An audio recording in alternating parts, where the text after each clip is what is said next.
Ito na mga kamotor ang hinihintay natin. Featuring the Arrow 150 by Monarch. Tingnan mo pa lang yung mukha pa lang, napaka-futuristic na, napakaganda ng design. Minimal ang kanyang mga decals na makikita natin. Only itong maunang makikita natin dito is the emblem nitong motorsiklo na ito, Monarch. Ayan. And then, ang unique na headlights niya, ang linis. Headlights lang. Ayan, futuristic ang dating. Tapos yung kanyang fender. Ayan, so makikita natin, napakasimple lang. Pagdating dito, ang makikita natin, disc brake, dual caliper, brake. And then, siyempre, ang linis, napakalinis oh. Napakalinis, wala kang makikita mga sumusobra-sobra ng mga wire. Ayan. Tapos, pagdating dito mga kamotor, ang makikita natin dito, this is keyless. Ayan, keyless na po ito. So, para malaman natin, pupush natin ito and then, open natin yung engine. Ang makikita natin, a fully digital round panel. Ayan oh. Napakaganda guys. So dito, syempre sa panel nito makikita natin yung gasoline niya and then kilometer mo, tapos yung tinakbo, kilometer. At dito makikita natin yung RPM niya rin. So pag tinurn natin yung right, yan, makikita natin yung arrow. Left, pag tinurn natin right, makikita natin yung arrow dyan, indicator niya. So fully digital, kahit sa maaraw, maliwanag, kitang-kita talaga siya yung kanyang panel gauge. Ayan. So, ang handlebar natin ay fat bar. Ayan, kung makikita natin, naked bar ang datingan niya. Tapos ito, very clear yung kanyang makikita nyo yung lalagyan ng oil natin dito. Ayan o, brake fluid oil natin. Stig.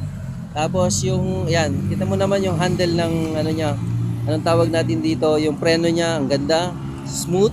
Tapos naka-brown yung kanyang handle, ano, yung manubela niya, ang ganda, malambot. Ayan.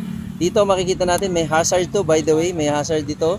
And then turn engine switch, and then head on light and on and off ng lights natin dito. Tapos may USB port ito, by the way. Ayan, may USB port ito. Ayan, so kahit nagra-rides ka, pwede. Tapos dito pwedeng lagyan ng like yung mga cellphone holder, yan, pwede mo ilagay dito. Tapos dito naman sa kabila, oy, by the way, may pass din ito. Ayan, may pass ito. Tapos, high and low horn. And then, syempre, yung left and right na knob niya for the turning left and right natin. Ayan. And then, standard, yung kanyang side mirror. Decente, napakaganda, kitang-kita lahat. Ayan. And then, pagdating dito naman sa upuan, so, naka-on tayo. Ang gagawin mo lang, pindutin mo pababa and then turn switch, tumunog, open na yung ating, ayan, compartment box. Ayan. So, hindi siya ganun kalakihan pero kasya yung mga documents natin, bags natin, at iba pa mga accessories na pwede natin. Tapos, syempre, ito medyo mahaba ng konti dito, pwede ka maglagay dito ng para sa top box mo. Preparation for the top box. Tapos, gasoline ito, gasoline tank niya. Safe na safe. Tapos, syempre, look, yung design ng kaniyang stoplight dito, kaiba. Ayan, yung brake light, kaiba. Letter M.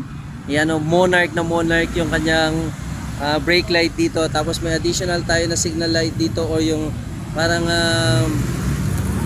ano man tawag natin dito. So, para visible lights, para makita tayo.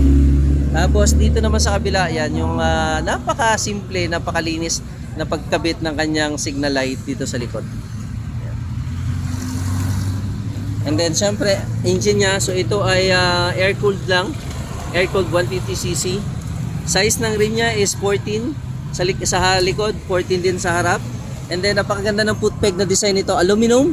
And then ang gagawin mo lang para ma-open ito, para lumabas siya, is push a little bit and then yan na siya. And then push ulit na isa.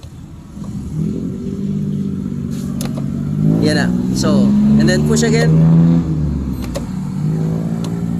Yan, lalabas na siya. There you go. Yan. Sa oil niya, and then sabi ko nga air cooled dito. Drum brake sa likod, disc brake sa harap. 150cc Arrow 150 by Monarch. So guys, by the way, available yung ating mga units na to. By November, magiging end of the November po, magiging available na siya. Skygo, dito po yan siya. Located yan in front of A&A Plaza. There you go mga kamotor. Ano pang hinihintay natin? Apply na.